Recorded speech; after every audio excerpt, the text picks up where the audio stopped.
우리 가족 왜 이래라는 드라마가 있었어요.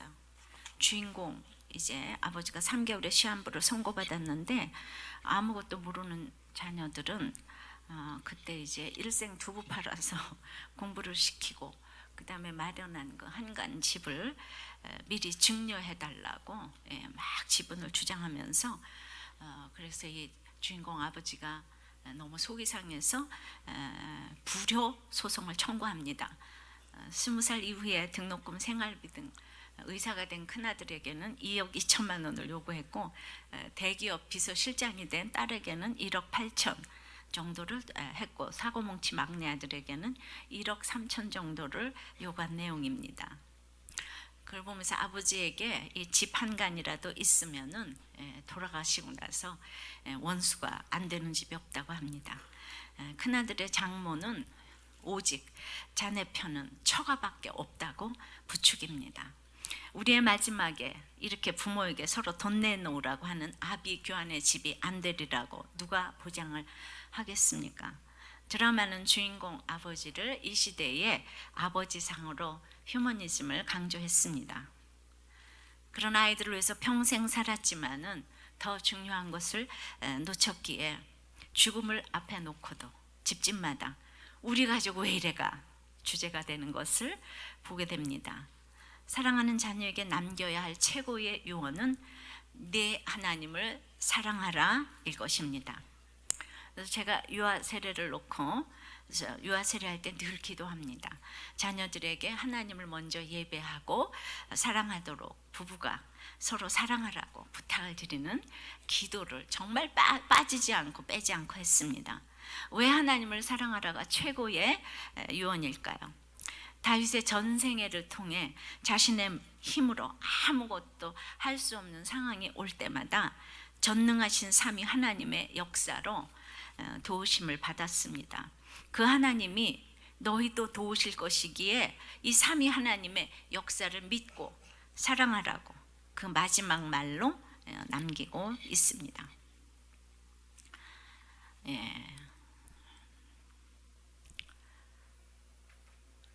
다윗의 마지막 말의 내용은 이제 오늘 성부, 성자, 성령 삼위 하나님을 이제 말을 합니다. 첫째로 성자 하나님을 인식하라는 것입니다.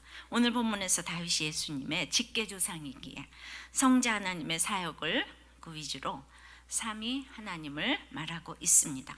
1절입니다. 이는 다윗의 마지막 말이라 이새의 아들 다윗이 말하며 높이 세워진 자 야곱의 하나님께로부터 기름 부음 받은 자 이스라엘의 노래 잘하는 자가 말하노라. 22장이 구원의 노래였다면 23장은 두 번째 시인 메시아 대망의 노래라고 할 수 있습니다. 사무엘상 2장의 한나의 그 노래와 구조가 비슷하고요. 그래서 오늘 의로운 통치와 사악한 통치를 이렇게 언급하고 있습니다. 마지막 말은 일생을 통해서 가장 중요한 말이라고 할 수 있는 말입니다. 근데 지금까지 다윗의 일생이 언급되었기 때문에 이 마지막 말은 신빙성이 있는 것입니다. 여러분이 저를 하나도 모른다면 제가 무슨 마지막 말을 할 때 무슨 신빙성을 갖겠습니까? 여러분들이 저의 삶을 알고 쭉 알기 때문에 이제 제가 말을 해도 이 마지막 말이 할 말인가 들어야 될 말인가가 입증이 되는 것이죠. 다윗은 솔로몬에게 너는 힘써 대장부가 되고 내 하나님 여호와의 명령을 지켜 그 길로 이제 행하라고 열왕기상 2장에서 유언을 했지만 자신도 완전하게 살지는 못했습니다. 그러나 밧세바와의 가능과 우리아 살인 후에 다윗은 회개를 했고 나단 선지자로부터 주어진 다윗 언약을 하나님께서는 신실하게 지켜주셨습니다. 압살롬의 반역에도 세바의 반란에도 지켜주신 것입니다. 이 두 큰 반역은 다윗 왕조의 큰 위기였어요. 다윗 왕조도 무너질 수 있다는 위기감이 들었을 것입니다. 다윗 왕조는 결코 망하지 않는다는 것을 시로서 유언으로서 찬양을 한 것입니다. 여기서 다윗은 삼위 하나님의 역할을 주지시키면서 후손에게 성도로서 살아야 될 지침을 주고 있습니다. 자, 오늘 이새의 아들은 1절에 나오는 이새의 아들은 스스로를 낮추는 말입니다. 사울이 다윗을 비난할 때, 세바가 다윗을 배반할 때 아유 저것이 이새의 아들이야 이러면서 비하의 목적으로 쓰인 말이에요. 그러나 스스로 자신을 극도로 낮추면서 그들이 한 말로 자신을 소개하며 마지막 말을 합니다. 왕으로서 유언을 하는 것이 아니라 지금까지 자신은 비천한 존재였지만 하나님의 은혜로 기름 부음을 받았다는 것입니다. 이스라엘의 하나님이라고 하지 않고 야곱의 하나님이라고 한 것은 이스라엘이라고 쓰기도 송구스러워서입니다. 왜냐하면 야곱은 속이는 자이고 이스라엘은 하나님과 겨루어서 이긴 자라는 뜻입니다. 그러니까 자신도 야곱처럼 여자 좋아하고 속이는 자에 불과하지만 사무엘에게 기름 부음 받은 것을 야곱의 하나님에게서 받았다고 표현을 합니다. 왜냐하면 이스라엘 사람들은 아브라함과 이삭과 야곱의 하나님이라고 관용어처럼 얘기를 하거든요. 그래서 사무엘보다 하나님에 의해 기름을 받았다는 것을 강조하고 있습니다. 비천한 야곱을 이스라엘로 변화시킨 하나님이 미천한 다윗을 이스라엘의 왕으로 변화시켰다는 것입니다. 감춰진 하나님의 경륜이 다윗에게 나타나기 위해서 성자 하나님이 이 땅에 점처럼 그 오신 낮아짐처럼 평범한 촐로의 촌부의 8 아들 중에서 가장 별 볼 일 없는 8째 아들로 막내로 태어난 것입니다. 그런 다윗이 노래 잘하는 자가 되어서 지금 유언을 하고 있습니다. 이렇게 비천한 이새의 아들이었지만 높이 세워지고 기름 부음을 받고 하나님의 총애를 받았다는 것입니다. 사무엘상에서 보면 다윗이 기름 부음을 받자 여호와의 영이 크게 임했다고 했습니다.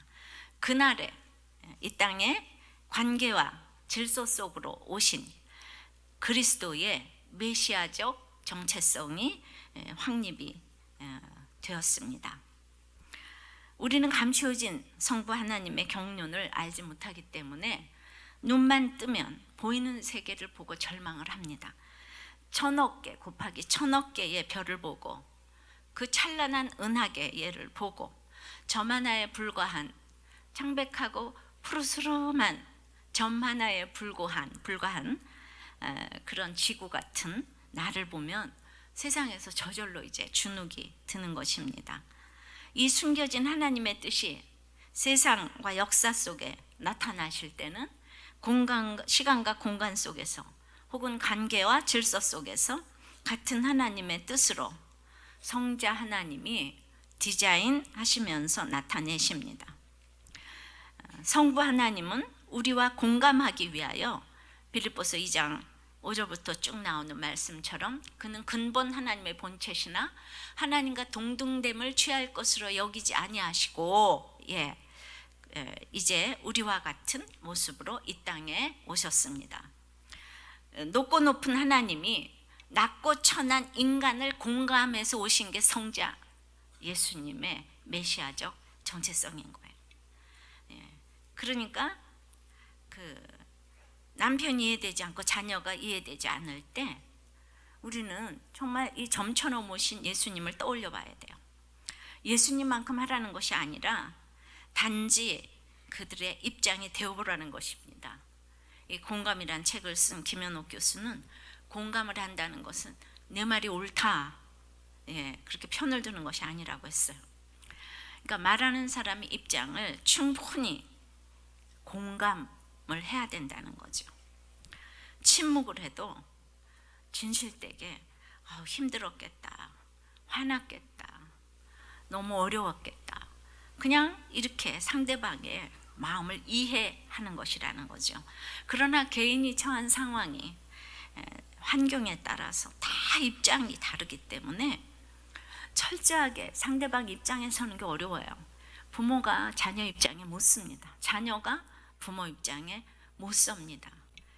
우리 모두가 지금 문제가 다 많지만 모두 여러분들은 내가 부모님에게 사랑을 못 받아서 이렇게 됐다고 한결같이 그러잖아요. 부모들은 다 나는 너를 사랑했다 또 얘기해 주제가 하잖아요. 그러니까 그렇게 입장에 서기가 진짜 그 당해보지 않으면 그 입장에 서는 것이 어렵습니다. 그래서 상대와 공감하려면 모든 판단을 버려야 하고 내 입장을 버려야 하고 시비를 가리려고 하면 안 됩니다. 그냥 말하는 사람의 입장에 그냥 이렇게 서야 합니다. 그러나 우리는 살면서 수많은 이야기를 아무 생각 없이 내뱉는 거예요. 예. 그래서 그냥 과부 주제, 가난한 주제, 못생긴 주제, 못된 주제에 이런 얘기를 그냥 상대방 전혀 그 기분 상관없이 그렇게 이제 이렇게 얘기를 합니다. 이럴 때 성자 예수님이 내 죄를 위해 죽어주신 것을 인식하는 사람은 예수님도 점처럼 맞지? 맞다. 나는 과부다. 나는 못생겼다. 나는 못 배웠다. 무식하다. 금세 인정을 합니다. 이것이 성자 하나님이 나에게 들어온 가장 확실한 정체성입니다. 그러니까 나의 잘남과 못남은 주님께서 선하신 뜻대로 쓰시는 것입니다. 내 삶의 모든 것은 말씀으로 오신 예수님 때문에 의미를 가지게 되는 것입니다. 어디서 많이 듣지 않았어요? 예, 이거 보석에 있는 얘기입니다. 예. 네, 정말 아무리 생각해도 너무 좋은 책들인데 계속 선물을 좀 하십시오. 지난주 부목장 수련회 목장 소개 시간에 우린 음란 목장, 부도 목장 여러 가지 있었는데 그 중에서도 여기는 가방끈이 짧은 목자라고 소개를 하니까 정작 본인은 아예 가방끈이 자기는 없다. 그러면서 근데 이제 큐티책하고 양육책까지 가지고 다니려고 하니까 우리들 교회에서 처음으로 가방끈이 좀 길어졌다고. 예, 정말 이렇게 얘기할 수 있는 것이 바로 대박인 것입니다. 우리 믿으면서 이렇게 대박 나는 인생을 사시기를 바랍니다. 정말 이것이 항상 성자 예수님이 내 속에 들어오는 거예요. 성자 예수님이 들어오는 것은 내 죄를 위해 죽어주신 예수님을 인식하는 것이, 이것이 메시아적 정체성, 그것이 예수님, 성자 하나님, 메시아적 정체성인 것입니다. 그래서 이제 우리는 그래서 이제 또 그 목장에서 어떤 분이 그렇게 이제 여자를 잘 마음을 굉장히 사서 바람을 필려도 여자 마음을 얻지 않아요? 그래서 어떻게 이렇게 여자 마음을 얻는 비결이 뭐냐 그랬더니 첫째가 칭찬을 해줘요. 두 번째는 공감을 해줘야 돼. 세 번째는 지속적인 관리에 들어가서 지속적인 연락을 해야 된다고. 이거를 목장에서 좀 적용하시면 좋지 않을까요? 여자한테 하듯이. 근데 남자가 여자한테는 하지 말고요. 서로 또 자기 그 관계와 질서 속에서 이걸 생각하면서 정말 좀 해보시기를 바랍니다. 우리 각자의 인생은 성자 하나님이 디자인하신 독특한 작품이에요. 그러므로 나로 인해 나타나는 성자 하나님의 이 디자인을 무조건 감사하고 하나님의 나를 위한 계획을 볼 수 있어야 합니다. 성자 하나님은 다윗의 인생을 15광야의 수많은 고난을 겪도록 디자인하셨지만 그로 인해 후대에까지 남긴 시편은 인류를 구원하는 시가 되었어요. 이 3000년 동안 다윗의 시편만큼 고난당하는 자를 위로하는 시가 어디 있습니까? 자, 성자 하나님에 대해서 적용을 해보겠습니다. 여러분의 고난이 성자 하나님의 디자인이라는 것을 인정하십니까? 인류 최대의 디자이너 예수님이십니다. 아셨습니까? 여러분들의 각자 인생은 주님의 작품인 것. 여러분의 마지막 말은 무엇이라고 하고 싶습니까? 그리고 여러분들이 마지막 말을 잘 듣고 순종할 것 같습니까?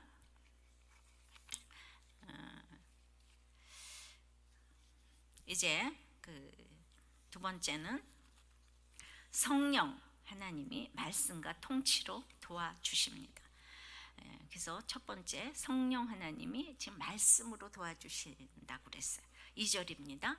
여호와의 영이 나를 통하여 말씀하시며 그의 말씀이 내 혀에 있도다. 비천한 나이지만 가장 효과적으로 도와주시는 분이 진리의 성령님이시라는 거예요. 성령이 나를 통하여 말씀을 주셨다는 것입니다. 성령의 감동하심을 따라 하나님이 주시는 메시지를 그대로 대언하고 있다는 사실입니다. 성경 말씀은 성령의 감동으로 된 것입니다. 성경은 1500년에 걸쳐서 전혀 다른 환경, 다양한 직업, 각양의 신분을 가진 40명의 저자가 기록한 것입니다. 왕도 있고 편민도 있고 목자도 있고, 그런데도 동일한 하나님의 주제와 체계를 이루고 있습니다. 상호 모순이 없습니다. 다른 시대를 살았는데도 똑같은 말을 하고 있습니다. 원저자가 성령님이시고 시공을 초월하는 분이시라는 것을 보여주는 것입니다.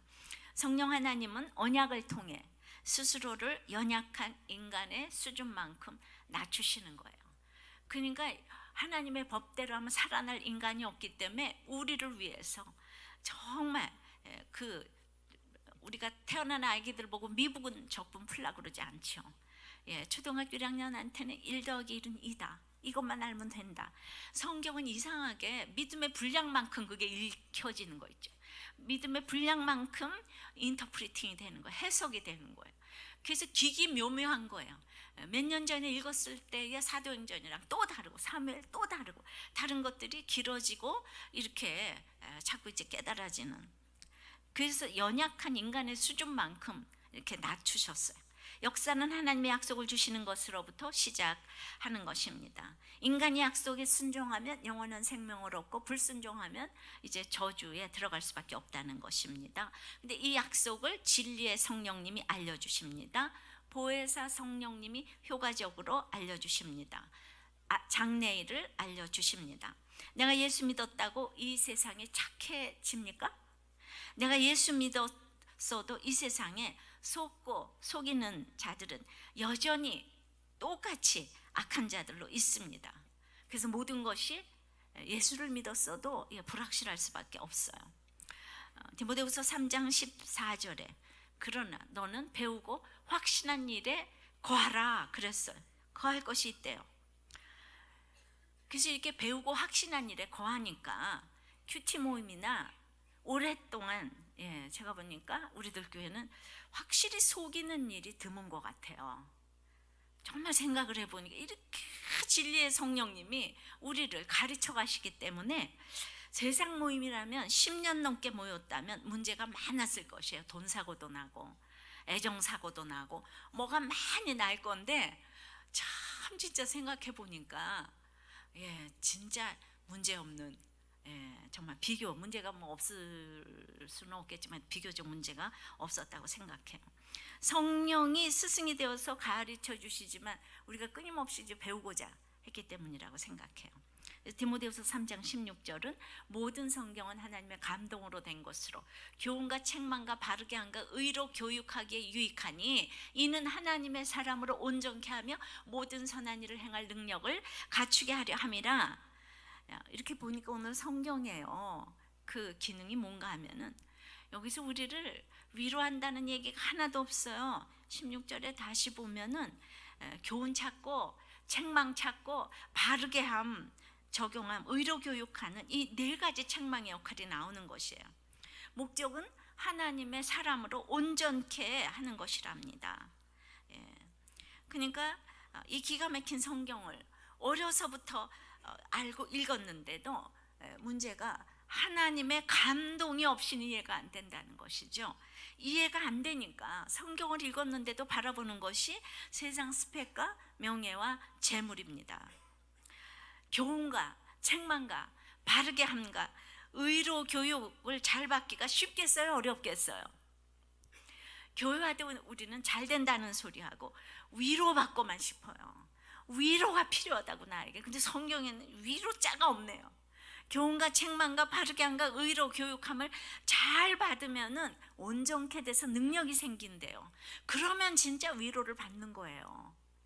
그러니까 왜 목사님은 맨날 그러냐? 아니 성경이 그렇잖아요. 근데 여러분들은 진짜 위로를 받잖아요. 믿으시면 아멘. 진짜 그렇죠? 큐티를 통해서 끊임없는 내 안의 욕심을 찾아내고 말씀이 내 이야기가 되기 위하여서 여러분들이 너무 못 깨달으니까 고난을 허락하시는 것입니다. 이때 말씀이 징계의 이유를 교훈하고 책망해 주니까 온전하게 되어서 능력을 갖추게 됩니다. 그래서 2절 말씀처럼 성령의 도우심으로 그 말씀이 내 혀에 있기에 2절 말씀처럼 하시면 2절 말씀을 딱 띄워주면 좋지요. 성령의 도우심으로 그 말씀이 내 혀에 있기 때문에 하나님의 사람으로 온전케 되어가는 과정 속에 있게 된 것입니다. 자, 적용은 뭐랄까요? 여러분은 성경을 읽음으로 책망받기를 즐겨합니까? 위로받기만 좋아합니까? 정말 이게 잘 되는 길이에요. 책망받고 교훈받고 책망받고 정말 그 바르게 함과 의로 교육함, 이것만 계속하면 여러분들은 어마어마한 능력을 갖추게 될 줄을 믿습니다. 두 번째는 성령 하나님은 통치로 또 도와주신다는 거예요. 3절입니다. 이스라엘의 하나님이 말씀하시며 이스라엘의 반석이 내게 이르시기를 사람을 공의로 다스리는 자, 하나님을 경외함으로 다스리는 자요. 하나님 나라는요, 영토 주권 백성이 3요소잖아요. 근데 거기에 통치 개념이 있습니다. 그래서 창세기에 총리 요셉이 등장을 합니다. 우리는 하나님 나라의 왕 같은 제사장이기 때문에 이 통치의 개념을 알아야 합니다. 근데 구약의 가장 대표적인 이 통치의 개념은 공평과 정의입니다. 공평과 정의를 근데 완전히 구현한 왕은 아마도 없습니다. 근데 이사야 9장 7절에 그 정사와 평강에 더함이 무궁하며 또 다윗의 왕자와 그의 나라에 군림하여 그 나라를 굳게 세우고 지금 이후로 영원히 정의와 공의로 그것을 보존하실 것이라 만군의 여호와의 열심히 이를 이루시리라. 그래서 인간의 왕은 공평한 정의를 행할 수 없지만 이 일을 여호와의 열심히 이루신다고 했어요. 그러니까 다윗이 원한 것은 완전한 왕이신 예수 그리스도까지 이것이 이어진다는 것이에요. 4절에 보면은 그는 돋는 해에 아침빛 같고 구름 없는 아침 같고 비 내린 후에 광선으로 땅에서 우미 돋는 새풀 같으니라 하시도다. 그리스도는 우리에게 어두운 시대에 돋는 해의 아침빛이 되어서 떠오른 광명한 태양이십니다. 모두 소망에 관한 표현이에요.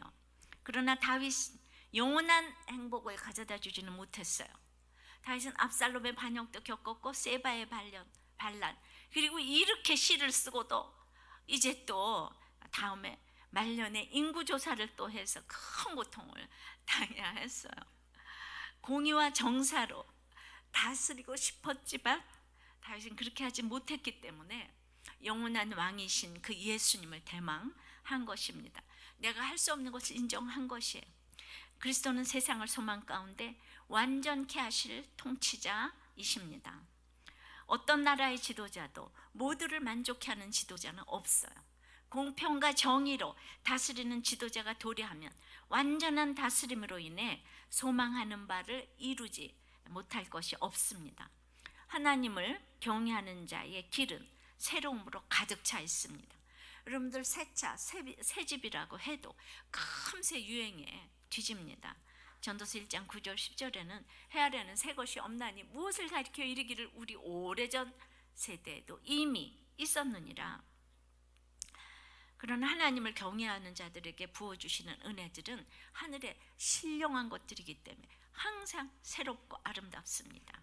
새 언약, 새 하늘, 새 땅, 새 성령, 하나님이 주시는 것은 이전에는 없었던 완전한 새 것이며 결코 낡아짐이나 헤어짐이 없는 영원한 새 것입니다.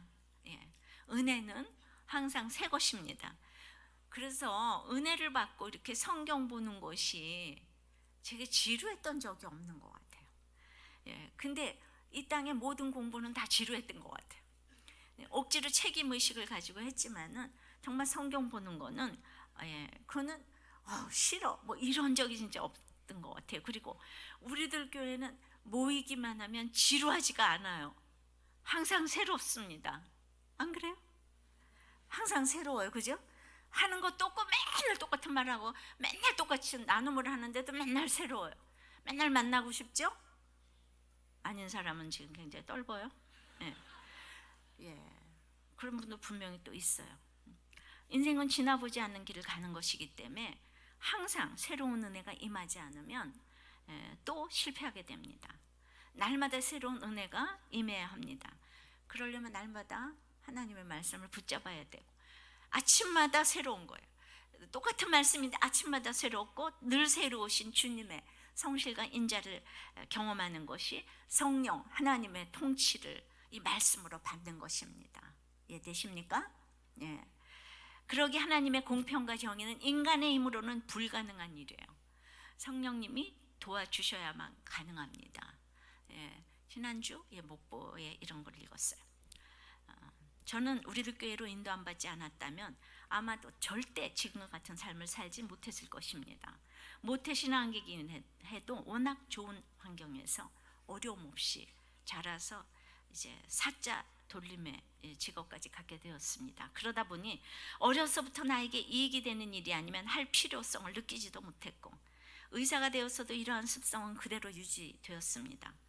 환자 진료를 할 때에도 겉모습이 고급스럽고 소위 부티나는 사람들에게는 더 관심을 가지고 친절하게 진료를 하면서도 속으로는 바쁜 와중에도 이 사람에게 더 많은 시간을 할애해서 진료를 하니 나는 얼마나 훌륭한 의사인가 라고 스스로 위안을 하고, 반대로 겉모습이 초라하거나 못 살 것 같은 사람들은 대충대충 진료를 보면서 환자가 많아서 바쁘니 빨리 보는 건 어쩔 수 없지 라고 합리화를 시켰습니다.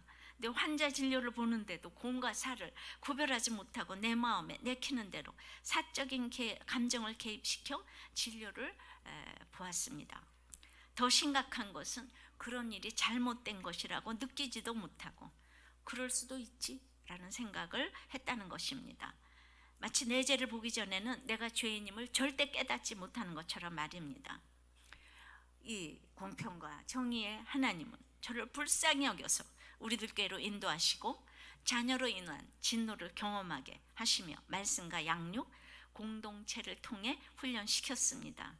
지금은 그 어떤 겉모습을 지닌 사람이더라도 똑같은 방식으로 환자와 조금이라도 더 공감하려고 노력하면서 진료를 보려고 합니다. 아직 많이 부족하지만 시작은 미미하지만 그 끝은 창대하리라는 말씀처럼 저에게도 그리스도인으로서의 본을 보여주는 큰 변화가 이루어지리라 믿습니다. 아멘. 예, 이런 얘기를 그냥 뭐 쓸데없이 안 하죠, 그죠? 속에다 다 이렇게 가지고 있죠. 이걸 뭘 입으로 내서 얘기를 하겠습니까? 근데 이게 자기를 공평과 정의로 통치를 한 것이고 또 우리에게 이것을 이렇게 발표함으로써 우리를 공평과 정의로 또 통치하는 성령님의 통치라고 생각이 되어집니다. 적용을 해보십시오. 나의 열심은 하나님의 열심입니까? 아니면 내 열심입니까? 예.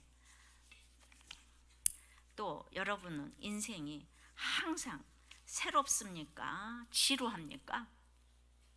예, 얘기할 거 많이 있죠, 그죠? 예. 그러나 사악한 자는 아니죠. 예.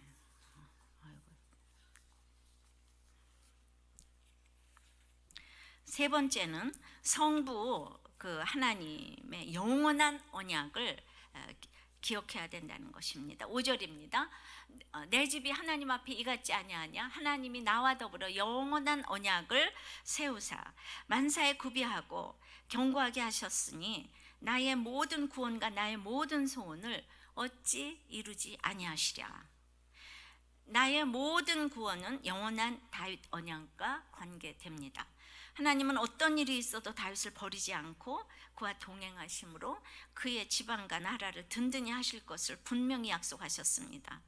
다윗 언약은 다윗의 실수에 의해서 파기되는 것이 아니라 영원히 신실하신 하나님에 의해서 지속될 것을 의미합니다. 우리는 만사에 구비하지 못합니다. 견고하지도 못합니다. 나의 구원과 모든 구원과 소원을 이룰 수가 없는 연약한 존재입니다. 내가 피아노를 좀 친다고 학교를 좀 들어갔다고 잘난 척을 그것도 속으로 하는 것도 하나님이 속지 않으시고 정반대로 훈련을 시키셔서 정말 육체로 훈련을 시키셨어요. 내가 아무것도 할 수 없는 인생이라는 것을 알게 하셨습니다. 그러니까 내가 아무것도 할 수 없는 인생이라는 것을 알게 된 이런 우리를 성부 하나님은 사랑하신다는 것이에요. 부모 자식 관계도 연약한 자식은 눈을 뗄 수가 없는 것입니다. 세상에서도 나만 사랑하는 사람 찾아 산말린데 주님이 나를 사랑한다면 다른 무엇이 더 필요하겠습니까? 정말 거기 안식이 있지 않겠습니까? 우리가 요즘 묵상하는 사도행전에 보면 바울 사도는 1차 전도 여행 후에 너무도 훌륭한 인격자인 바나바와 나중에 마가복음을 쓴 똑똑한 일꾼인 마가와 헤어지고 고른 사람이 디모데입니다. 이 디모데는 너무 그 당시 유대인들이 아주 무시하고 무시했던 아버지가 헬라인이고 나이도 어리고 그러니까 이방인인 거죠. 어머니 외조모로 있어 어머니 유니게 이제 모계로서의 믿음이 내려옵니다. 그것을 굉장히 쳤어요. 바울은 나이도 어리고 유약하고 게다가 두려움이 많고 게다가 또 병도 있어요. 위장병이 있어요. 포도주를 쓰라 또 그러잖아요. 한 줄 글도 남기지 못했어요. 여러분 디모데전후서는 디모데가 쓴 게 아니고 바울이 디모데에게 헌정한 거예요. 이렇게 누구는 그렇게 글을 히브리서 같이 대단한 글을 아볼로가 썼는데 아볼로서라고 이름을 안 붙여줬거든요. 성령님께서는 그리고 바울에게 줄 것이라고는 아무것도 없는 글을 택해서 이제 선교 여행을 떠난 것을 봅니다. 바울은 그가 연약하지만 보고 싶다고 그랬어요. 눈물이 있고 거짓 없는 믿음이 있다고 했어요. 근데 이것보다 중요한 것이 무엇이 있겠습니까? 그러니까 바울도 일을 할 때 긴장관계, 대등관계보다는 이렇게 아무것도 몰라서 이게 바울을 진짜 사랑한 거 아니겠어요? 자기는 너무 무시받으니까 그냥 무작정 달려드는 하나님이 꼭 그런 사람을 사랑한다는 거예요. 항상 무엇 때문에를 싫어하시는 하나님이시라는 거예요. 내가 친 예수님께 제자 훈련을 받았어. 난 똑똑하기 때문에, 내가 사랑이 많아서, 내가 성경을 많이 알기 때문에, 내가 교회를 세웠다, 내가 자녀를 잘 키웠다. 이런 사람을 싫어하시고 이런 말을 싫어하신다는 거예요. 인생은 하늘에서 보면 모두 도토리 키재기인 것이에요. 항상 약한 자를 들어 쓰시는 주님이십니다. 다윗 언약은 그런 맥락에서 주어졌습니다. 주님은 무조건 아무것도 할 수 없어서 하나님께 달려드는 그런 자를 사랑하십니다. 진짜 얼마나 사랑했는지 감옥에 갇혀서 그냥 디모데야 빨리 오라, 그냥 겨울이 가기 전에 빨리 오라, 외투하고 성경 가져오라고 보고 싶은 사람이 디모데를 가장 이렇게 해서 막 그냥 그 유언을 디모데한테 하고 이러는 것을 볼 때에 부족해도 정말 약속을 주어 가시면서 키워 가시는 이런 것이 성부 하나님의 우리를 향한 사랑이라는 것입니다. 그러나 이 당대에 이루어지는 것이 아니고 대나무처럼 천천히, 그러나 항상 일관되게 주님이 관심을 가지시고 궁극적인 구원과 그 소원을 하나님의 시간에 이루실 것을 의미합니다. 그래서 메시아 대망 사상이라고 할 수 있습니다. 그래서 성도의 만사에 구비해 주십니다. 모든 것을 구비해 주십니다. 사울과의 수없는 시간을 쫓기며 비참한 도망을 했습니다. 그래도 넉넉히 극복하도록 도와주셨어요. 바울과 디모데의 관계가 그렇다면 하나님이 우리를 그렇게 하지 않으시겠습니까? 내가 잘나서 똑똑해서 도와주시겠습니까? 내가 그냥 아버지 하나님, 엄마 엄마, 아이가 이렇게 파고들면 도와주시지 않습니까? 성부 하나님의 감추어진 경륜을 우리는 알 수 없지만 하나님이 언약을 세우시고 나를 위해 언약을 세우시고 지켜가신다는 것이죠. 주님을 따른다면 아무도 고난을 피할 수가 없습니다. 이 세상에는 언제나 악이 들고 있기 때문이에요. 그래서 핍박을 당할 때 주님은 찾아와서 구원해 주십니다. 이 세상을 이기려면 성부 하나님의 이 언약을 붙잡게 하기 위해서 성령 하나님과 성자 하나님이 도와주신다는 것이 다윗의 이 마지막 그 말이 되겠습니다. 6절 7절입니다. 그러나 사악한 자는 다 내버려질 가시나무 같으니 이는 손으로 잡을 수 없음이로라. 그것을 만지는 자는 철과 창자루를 가져야 하리니 그것들이 당장에 불살리리로다 하니라. 그러나 삼위 하나님의 통치를 거부하는 자는 불살라진다는 것입니다. 사악한 자는 원어로 벨리알의 아들이라고 하늘 주리 온 줄 모르는 사단을 뜻합니다. 사단이 그런데 뿔이 달려있는 게 아니에요. 사단이 다른 데 있는 것이 아니에요. 유언을 해도 듣지 않고 성령의 감동도 없어 말씀도 들리지 아니하는 이런 구조 속에 살고 있는 사람들입니다. 그러니까 사건이 오면 말씀이 안 들리니까 망할 수밖에 없는 것입니다. 이것을 6, 7절에 내어 버려지고 불살라질 가시나무 같다고 했어요. 아주 불쏘시개에 불과하고 아주 이렇게 그 가시나무 같고 말랐고. 여러분 다윗의 똑같은 아들이라도 그 왕위로 나가는 솔로몬 같은 아들이 있고 반역을 해서 심판당하는 아들이 다윗의 아들 중에서도 있는 거예요. 심판당하는 아들 압살롬이나 아도니아의 특징을 보면 너무도 잘생겼고 너무도 훌륭하고 성품까지도 좋은데다가 그냥 관계도 좋아서 모든 이스라엘의 백성의 마음을 훔쳤다고 그랬어요. 이렇게 최고로 갖췄는데 하나님이 뭘 필요하겠습니까? 우리 가운데 이 사단의 역할을 하는 사람은 못나고 힘들고 어려운 사람이 아니고 잘나고 모든 것을 갖추고 이런 사람들이 이 삼위 하나님의 유언도 안 들리고 말씀대로 살고 싶은 생각도 없는 것입니다. 이런 설교를 하니까 성도를 쫓는 거예요. 죄송해요. 저도 뭐 내일 일을 모르니까 이런 얘기를 저도 해두고 가야 되는 거죠. 사단은 그래서 뿔 달린 모습으로 오지 않고 광명한 천사의 모습으로 온다고 했어요. 모든 것을 갖추었으니까 교만할 수밖에 없습니다. 그래서 이들은 성부 하나님의 언약이 나와는 상관이 없는 것이 특징입니다. 여기를 10년으로 왔어도 저에게 주례를 절대로 안 받겠다는, 세상 사람에게 주례를 받겠다는 분이 계시는 거예요. 최고의 스펙을 가지고. 말이 됩니까? 이런 얘기 들어도 또 교회를 나가지는 않으세요. 참 믿음이 있으세요. 또 한쪽으로 보면 모든 걸 갖추니까 이게 이렇게 찌질해 보이시면 진짜 안 되는데, 근데 정말 저는 그분에게 유언하고 싶어요. 내가 죽더라도 정말 하나님을 찾아야 된다고. 어떻게 그렇게 나를 좋아하면서 어떻게 그렇게 믿음이 없어요? 정말 그럴 수가 있죠. 왜냐하면 성품이 좋거든요. 너무 휴머니즘이 넘치거든요. 그러니까 교회는 또 딱 출석을 하세요. 참 귀도 굉장히 아플 건데 적용을 해보십시오. 나는 하나님의 영원한 언약의 주인공이라는 것을 믿습니까? 함부로 살아서 안 되는 인생이라는 것을 인식합니까? 광명한 천사의 모습으로 다가오는 사악한 자를 분별한 적이 있습니까? 우리가 결혼과 무슨 사업에 날마다 광명한 천사의 모습으로 오니까 다 속아 넘어가는 거죠. 그러니까 이게 저 같은 분이 큐티인에 있으시더라고요. 남편이 갑자기 죽었는데 오빠가 와가지고 막 그 주식해서 돈 벌어주겠다. 거기 투자했다가 4분의 1 쪽 났다고. 저도 우리 남편이 딱 가니까 나 뭐 먹고 살겠냐고. 우리 아버지께서 우리 집을 대출 받아가지고 주식을 해서 너에게 생활비를 주겠다고 계속 와서 저를 쫄랐는데, 제가 워낙 훈련이 돼 있지 않으면요 나를 위하잖아요 아버지는. 그래서 몸 버려 돈 벌어 할 뻔했어요. 저 그냥 꼭 그 길로 갈 뻔했어요. 그러니까 평소에 이렇게 말씀으로 정말 모든 것은 광명한 천사의 모습으로 오는데 우리가 분별이 안 됩니다. 삼위 하나님은 쓰러져가는 그 누구라도 붙잡으십니다. 그래서 하나님이 이런 자를 붙잡으시는 거예요. 이분이 큐티인에 이제 그 나눔을 올렸어요.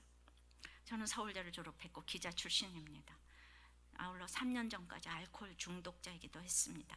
저는 어려서부터 자존감이 거의 없었는데 하루가 멀다 하고 전쟁을 하시는 부모님 영향이 크지 않았나 싶습니다. 그래서 학벌, 돈 등 세상 무기로 낮은 자존감을 감추고 있었습니다. 근데 어느 날부터 하나씩 다 잃으면서 아무것도 남지 않게 되자 결국 그 의지처를 술로 잡고 말았습니다. 환난당하고 빚지고 온통한 심령이었던 저는 별거 중이던 아내를 통해 아들랑 공동체인 우리들 교회에 인도됐습니다. 그리고 우여곡절 끝에 그 의지처를 술주자 주님에서 우리 예수님 주님으로 바꾸며 술과 담배가 모두 끊어지고 바닥이던 자존감도 회복되고 있었습니다.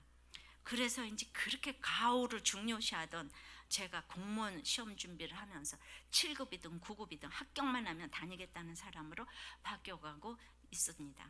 문제는 제가 다시 태어나는데 견인차 역할을 했던 아내에게 이렇게 고마워하지 않는다는 것입니다. 아내와 저와의 관계는 항상 경기순환 곡선을 그립니다. 힘들게 좋아졌다 한순간에 내리막을 치닫습니다. 그리고 내리막에서 다시 올라오기까지 너무 힘이 듭니다. 평소 아내가 며칠 전에 별에서 온 그대라는 드라마를 보며 딸에게 아빠는 외계인이긴 한데 저기 나오는 외계인과는 생긴 게 정반대다. 근데 지금 생각하면 웃기는데 그때는 그 말이 너무 기분이 상해가지고 그것이 내리막의 시초가 되어서 화를 증폭시켰습니다. 아니 이 똑똑한 사람이 글쎄 그런 외모 아까 쓸데없는 말 쟤는 너무나 과부야 못생겼어 무슨 뭐 저렇게 뚱뚱해 돼지야 이런 얘기 하나 듣고는 인생을 끝내는 사람이 있어. 예. 근데 그 짧은 세치어로 힘들게 올라온 길을 다시 곤두박질치게 만드는 게 너무 짜증이 났습니다. 내리막길을 갈 때는 관계는 물론 공부와 건강도 뒷걸음질 치기 때문입니다. 그러곤 이내 폭발하고 맙니다. 알코올 중독이에요. 분노 조절 장애까지 있는 것입니다. 한번 화가 나면 어떤 식으로든 그걸 빨리 표출해야지. 그러지 않으면 내가 폭발해 버릴 것 같은 느낌을 받습니다. 술과 담배는 끊었으니 사용할 수는 없고 그러다 보니 언행으로 폭력을 쏟아내야지만 직성이 풀립니다. 저도 이런 제가 정말 싫습니다. 사랑하는 아내에게 그것도 딸이 보고 있는 앞에서 화를 주체하지 못하는 제 자신이 너무 부끄럽습니다. 목자님은 목사님의 말씀대로 후회가 아니라 회개하는 삶을 살라고 권면하십니다. 하나님 관계에서 내 죄를 자복하며 내 탓이오를 부르짖으라 하십니다. 그러면 다음 길이 열린답니다. 두려워하지 않고 하나님에게 머물고 싶습니다. 이 집사님은 이 똑똑한 머리와 학력으로 너무나 자신을 괴롭히고 있는데요. 정말 이 집사님이 똑똑한데 너무 힘든 거예요. 술로 힘들고 분노 조절로 힘들어서 이제 이 교회를 같이 다니시는데 따로 지금 별거하고 계셔서 따로 와서 앉아 계실 거라고 생각이 됩니다. 그럼에도 불구하고 삼위 하나님이 이렇게 말씀으로 도와주시고 목장을 통해 성령 하나님의 통치로 도와주시고 계시다고 생각을 합니다. 그러니 이렇게 큐티인의 필진이 되어서 나눔을 올리셨다고 생각을 합니다. 한 사람이라도 변화되면 그 교회는 존재할 가치가 있다고 했습니다. 저는 이 집사님이 반드시 변해서 간증하게 되실 날이 왔으면 좋겠습니다. 그러나 이분은 그래도 목장에 가시잖아요. 아까 그분은 목장에 안 가요. 꼭 이런 날은 설교를 또 빠지는 수가 있더라고요.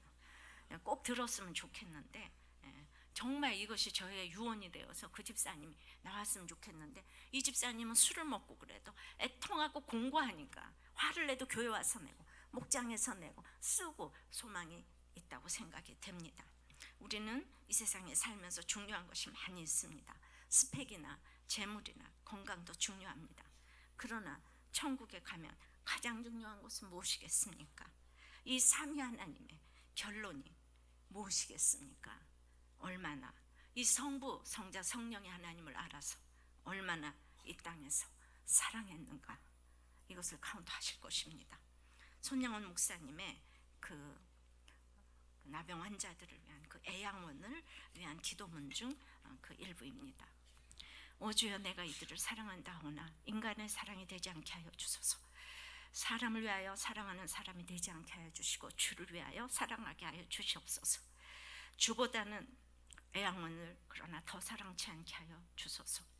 주께로부터 나온 나의 사랑이 없고 또한 주를 위하여 사랑하게 되는 것인데 내 어찌 주보다 더 사랑케 되오리까. 그러나 나의 일신과 부모와 처자보다는 애양원을 더 사랑하게 하여 주시되 주를 사랑하는 그 다음은 이 애양원이 되게 하여 주시옵소서. 내가 또한 세상에 무슨 명예심으로 사랑하거나 말세에 묻은 상급을 위하여 사랑하는 욕망적 사랑도 되지 않게 하여 주시옵소서. 다만 그리스도의 사랑으로 이 불쌍한 영육들만 위하는 단순한 사랑이 되게 하여 주시옵소서.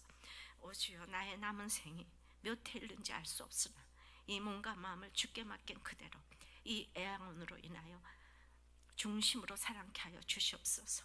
주여, 이 애양원을 사랑케 해주소서. 손양원 목사님도 힘이 들었다고 생각이 되어집니다. 손양원 목사님의 마지막 말이라고 할 수 있는, 이분 44살에 가셨는데 마지막 말이라고 할 수 있는 이 기도가 저의 마지막 말이 되었으면 좋겠습니다. 저도 우리들 교회를 주님 다음으로 사랑하게 해달라는 기도를 하고 싶습니다. 다윗의 이 마지막은 3위 하나님 중에 이제 성자 하나님의 사역으로 우리를 도우셨다고 했습니다. 우리는 내가 누구인지 스스로 알 수 없습니다. 오히려 남이 불러주는 것이 나입니다. 우리 자신이 누구인지는 남이 불러줍니다. 우리가 누구인지는 하나님이 불러주십니다. 그분은 우리를 사랑하는 아들이요 딸이라고 부르십니다. 그것이 우리의 본질이고 가치라는 것을 여러분들이 아셨으면 좋겠습니다. 날마다 간증하시는 분들은 어렵고 힘들고 깨지고, 그런데 눈물로 나와서 간증을 하는 이것이 진짜 하나님이 우리를 위한 사랑이고, 그 연약한 성도들을 하나님 가장 기뻐하신다고 생각을 합니다. 말씀을 맺습니다. 성령, 성자 하나님과 성령 하나님이 말씀과 통치로 도와주셨다고 했습니다. 성부 하나님의 영원한 언약으로 도우셨다고 했습니다. 우리의 인생이 이렇게 삼위 하나님께서 궁리하시고 도우셔서 여기까지 왔습니다. 이 하나님을 거절하면 불살라진다고 했습니다. 지난주에 12월 29일까지 목장에 열심히 참석하시다가 마지막 임종 때 구원이 최고라고요 하고 마지막 말을 하고 가신 집사님이 계십니다. 그 집사님의 외아들 그 주연이의 우리들 교회 출석과 신결혼이 기도 제목 오셨는데 마지막 소원이 꼭 이루어지기를 기도한다, 구원이 최고라고 하고 가셨는데, 제가 일부 때 이 설교를 했더니 이 주연이가 왔어요. 그리고 앞으로 그렇게 살겠다, 교회 열심히 나오겠다. 바로 이런 마지막 말을 하시는 여러분들이 되셨으면 좋겠습니다. 찬양합니다. 오늘 말씀 생각하며 함께 찬양하겠습니다. 예수님 사랑합니다. 예수님 사랑합니다. 예수님 경배합니다. 예수님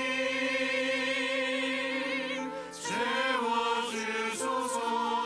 당신의 사랑으로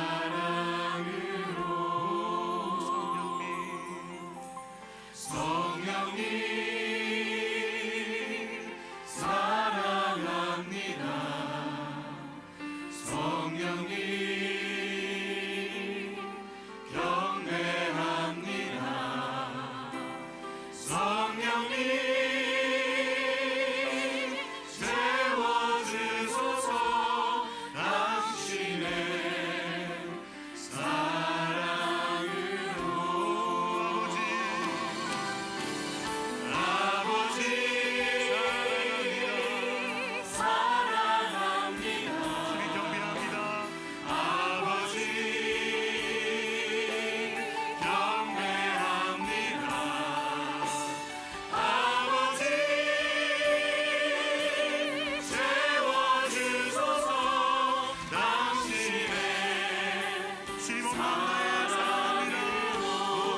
인생 이렇게 삼위 하나님께서 궁리하시고 도우셔서 여기까지 왔습니다. 이제 우리가 이런 모든 유언을 할 수 있는 자격을 가지기를 여러분들 기도하시기를 바랍니다. 내가 마지막에 이 말을 하면 자녀들이 들을 것이니까 나는 유언할 수 있는 이 자격을 좀 갖추게 해달라고 다 같이 기도하겠습니다. 비천한 다윗의 인생을 정말 성자 하나님께서 높여주셨습니다. 저 또한 걸레질이나 하다가 갈 인생을 하나님께서 높여주셔서 노래의 말씀으로 간증을 하며 이렇게 아버지 하나님 여러분들을 섬길 수 있는 자리까지 주셨습니다. 성령의 하나님의 감동하심으로 교훈과 책망과 바르게 함과 의로 교육을 잘 받았어. 그 옛날에 비하면 제가 얼마나 지혜로워졌는지 모릅니다. 너무나도 형편없는 저 성부 하나님께서 말할 수 없는 유모와 같은 사랑으로 저를 하하호호 불어가시면서 그렇게 지켜주셔서 삼위 하나님에 대해서 이렇게 알고 듣고 걸어가는데 제가 잘난 척한 걸 속지 않으신 주님이 저를 용광로에 집어넣으셨듯이 이제 천국에 가면 이 땅에서 그 삼위 하나님을 알았는데 얼마나 사랑하고 왔는가를 감도하신다고 하십니다. 주님, 자신이 없습니다. 얼마나 사랑했는가에 대해 제가 자신이 없습니다. 오늘 손양원 목사님께서 사람의 사랑이 아니고 주님의 사랑으로 영혼을 사랑하게 해달라고 했는데 주님, 정말 저 또한 사람의 사랑이 아닌 주님의 사랑으로 우리를 모두 사랑하며 저도 일심 상의 문제보다 처자보다 손 목사님의 영혼을 사랑하셨듯이 정말 우리들 교회를 먼저 사랑한다고 생각했지만 입으로 하는 사랑이 아닌 정말 주님의 사랑으로 제가 살아갈 수 있도록 주님 역사하여 주시옵소서. 한 사람이 변해도 그 교회는 존재할 가치가 있다고 했는데 등장하는 사람마다 변화되게 도와주시고 새 사람 새 생명을 가질 수 있도록 아버지, 저는 아무것도 하는 것이 없지만 하나님께서 그 모든 성도들 한 사람을 찾아가셔서 정말 교훈과 책망과 바르게 함과 의료 교육함을 잘 받아서 진정한 위로를 받는 우리들 교회 성도들이 될 수 있도록 주님 저를 붙잡아 주시옵시고 진정한 아버지 하나님 목자가 될 수 있도록 주님 역사하여 주시옵소서. 예수님 이름으로 기도하옵나이다. 아멘.